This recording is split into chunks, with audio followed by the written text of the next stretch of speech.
Živijo, Klara. Živijo, Donahnil. Kako si? Dobro, hvala. Odlično.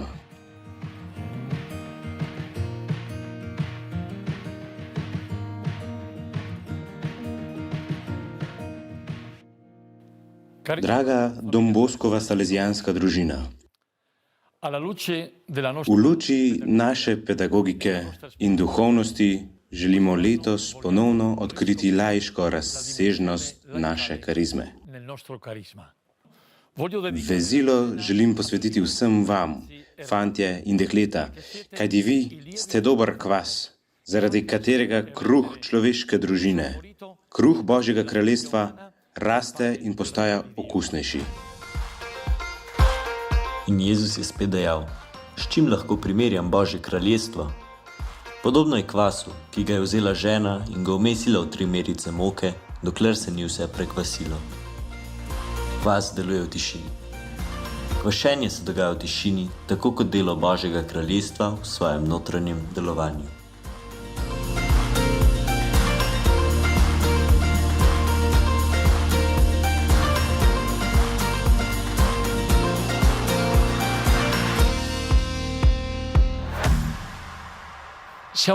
Smo skupnost oseb iz različnih družbenih okolij, življenjskih načinov, poklicnih profilov. In naše delo je tukaj, danes, v Božjem kraljestvu, ki zahteva naše sodelovanje, vendar je predvsem Gospodova pobuda in dar.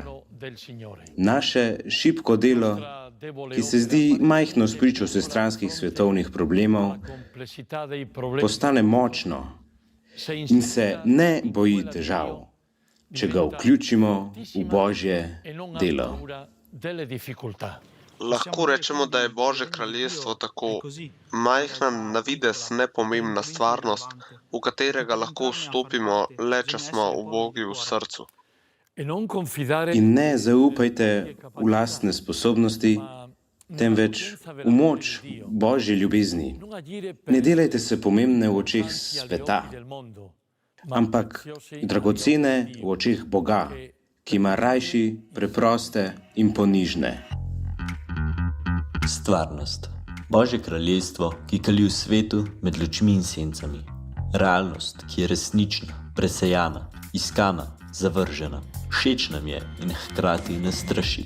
Mi živimo tu.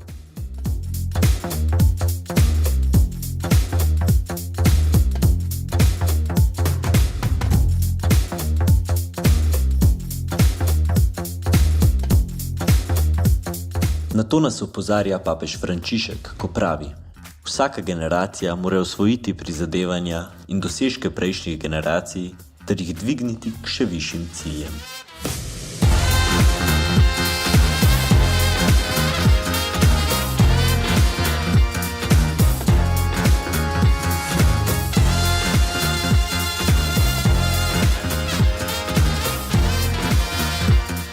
Dobrega, kot tudi ljubezni, pravičnosti in solidarnosti ni mogoče doseči enkrat za vselej, ampak jih je treba osvajati vsak dan.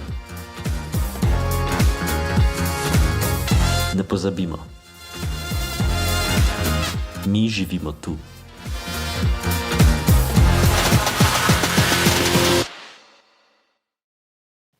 Dobro, ki ga lahko storimo danes, ne smemo pustiti za jutri. Človeška družina je družina z mnogimi potrebami. Potrebuje pravičnost, dostojanstvo za zadnje in zavržene, potrebuje resnico, potrebuje mir, to dobro vemo, in bratstvo. Potrebuje skrb za skupni dom. Potrebuje predvsem Boga.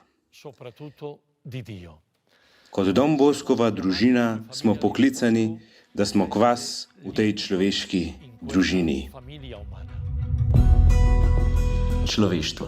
Močno, veličastno, veliko, polno vprašanj. Smo del njega in ga odkanjamo. Mi delamo tukaj.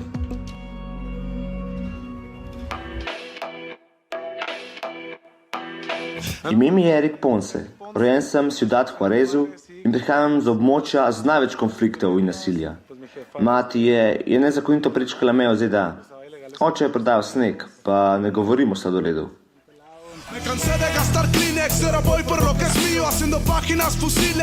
Ozračje je bilo tako napeto, da je začelo uničevati vse vezi. Nenadoma so se v naših parkih pojavili zločini in umori, česar prej ni bilo. Spoznal sem, da je skoraj vsak jokal za nekom. Lačni otroci, lakota, dobesedno se želijo nahraniti. Peljajo te v drage bare, kupijo jim drago mamilo, potem so njihovi. Zahtevajo račun, ti je všeč življenje, potem moraš narediti to. Množični poboji, streljanja, zamenjajo te za nekoga in te ubijajo, kot večino mojih prijateljev. Ne pripovedujem zgodb, nekateri so mrtvi, drugi v zaporu.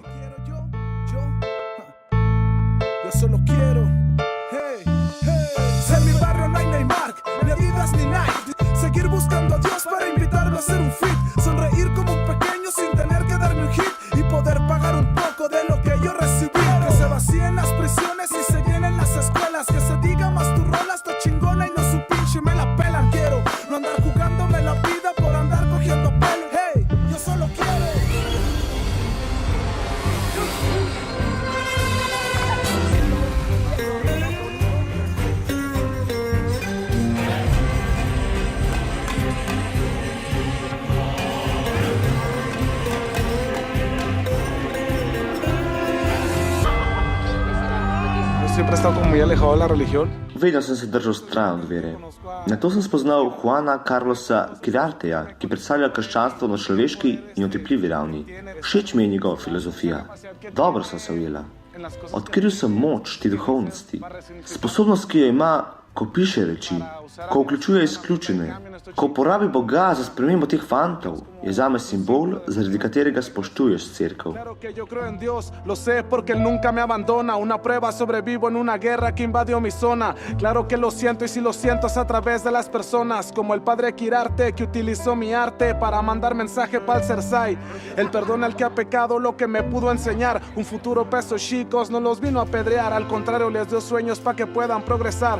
luz me lo acompaña donde quiera que la lucha él vaya a continuar.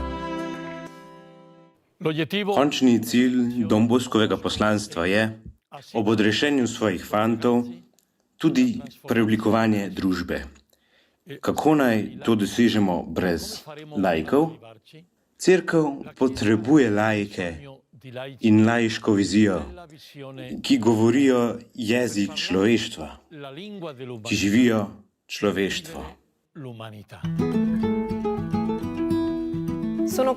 Odraščala sem na dvorišču Salesijanskega oratorija v Andriji. Salesijancem sem zelo hvaležna. Najprej zato, ker so me spremljali v vseh fazah moje rasti, vse do tega, da sem danes prva meščanka tega mesta v Apuliji. Hvaležna sem jim za veselje, ki so mi ga posredovali, za njihovo potrpežljivost, ponižnost, ker so me spremljali tudi v težkih procesih rasti, ker so mi diskretno ostali ob strani in mi pomagali razumeti, kaj lahko storim s svojim življenjem.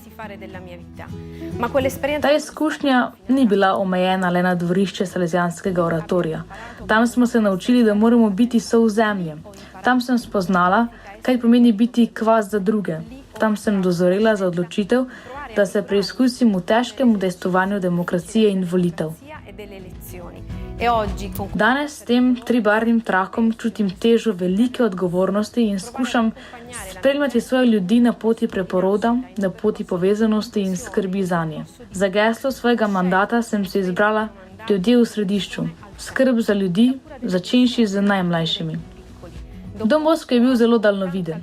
Razumel je, da mora biti ob svojih fantih in ponižno poskrbeti, da se bodo počutili varne, da bodo čutili, da so v pristanišču, kjer bodo lahko tudi na podlagi svojih slabosti resnično gradili bogatstvo in lepoto svojega življenja. Don Bosco, Salesijanci so upanje za nas in za mnoge. Tudi kot lokalna upraviteljica lahko rečem, da naše skupnosti resnično potrebujejo upanje. Upanje, ki je veselje. Upanje, ki je preprostost. Upanje, ki je zadovoljstvo. upanje, ki je uvid. Ne moremo le gledati, kaj se dogaja v vsakdanjem življenju, temveč moramo ta semena upanja nadgrajevati. To počnemo s človeškimi rokami, z utripajočim srcem, srci ljudi, ki se zavedajo, koliko dobrega je na svetu, ki ga je treba ponovno odkriti, ki ga je treba dvigniti, ki mora resnično postati pričevanje za naslednje generacije. Hvala Salezjancem, hvala mladim po vsem svetu, ki se v imenu tega svetnika zavzemajo za boljše skupnosti. Don Bosco se ne ukvarja s politiko, vendar se pogovarja z vsemi predstavniki različnih ravni oblasti, saj je njegova zavzetost jasno usmerjena v dobro njegovih fantov. Naš skupni glas se lahko sliši in prodre daleč onkraj meja prepričanj, če bomo danes skupaj utelešali enako gorečnost. Živeti za Boga, po mojem mnenju, pomeni drža za iskanja vsega, kar je v človeštvu bogatega. Kajti samo tisto, kar je v polnosti človeško, je božansko in je lahko sveto. Laik je kristjan, ki posvečuje svet od znotraj, ustvarja in gradi Božje kraljestvo, nevidno, kakor zrno kvasa. Svetost. Oddaljena, sanjska, težka, iskana. Poskušamo, a se nam zdi, da obupujemo. Padamo, vstajamo in poskušamo znova. Tukaj.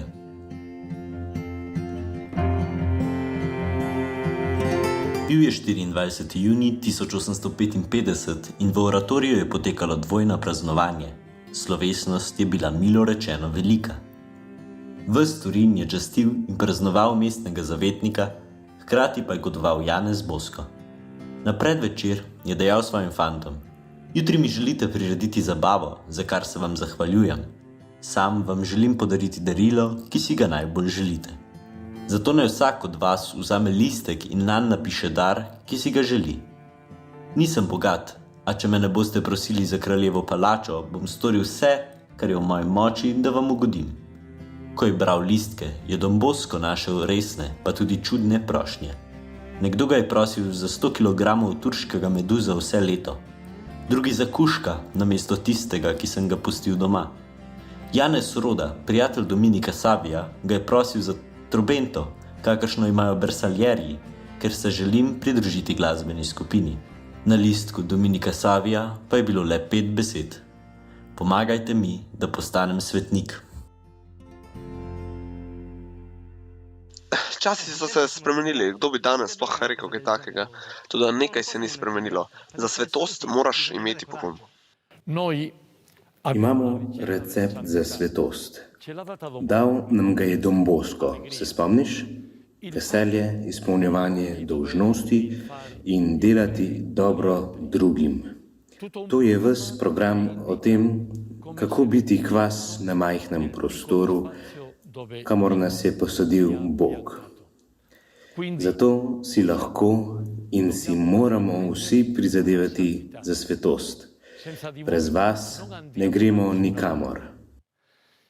Dobro vemo, da je Don Bosco od samega začetka svojega poslanstva v Valdoku vključeval številne laike, prijatelje in sodelavce, ki so sodelovali pri njegovem poslanstvu med mladimi. Takoj je vzpostavil soudeležbo in soodgovornost duhovnikov, laikov, moških in žensk. To je točka, s katere ni vrnitve, saj je to danes edini možni način dela. Želiš spoznati svete laike?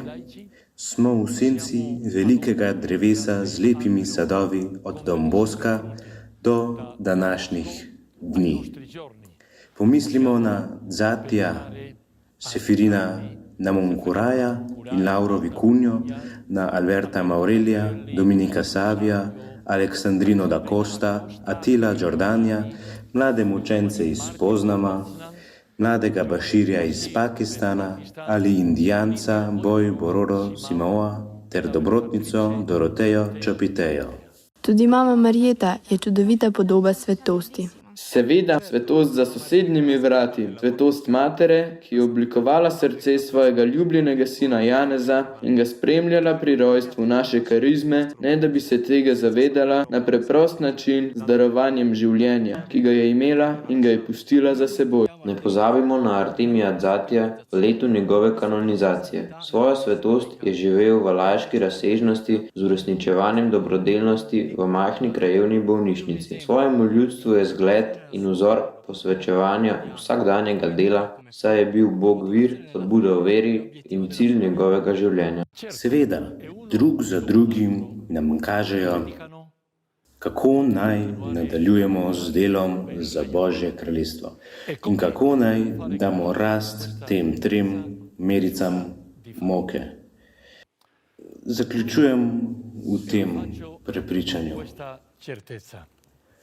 Vsi mi, posvečeni možje in žene, laiki in laikinje naše salezijanske družine, se trudimo in želimo živeti z resnično vzgojno strastjo za naše mlade.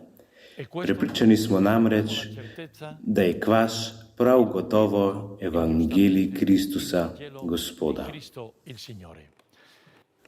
On, Gospod, nam kaže, kako je vse, česar se dotakne in kar pogleda, napolnjeno z življenjem. On je tisti, ki vse dela na novo. Božje kraljestvo vedno nastaja, vedno je v razcvetu, vedno raste. Resnično, človeško, sveto. Stvarnost, v katerem ima vsak svoje mesto. In ti, dragi mladenič, ti, dragi brat, draga sestra naše salezijanske družine, ti, oče, mati, vzgojitelj, učitelj, vsi vi, vsak izmed vas, vsak izmed nas se mora vprašati, kakšno je moje mesto v tem Božjem kraljestvu.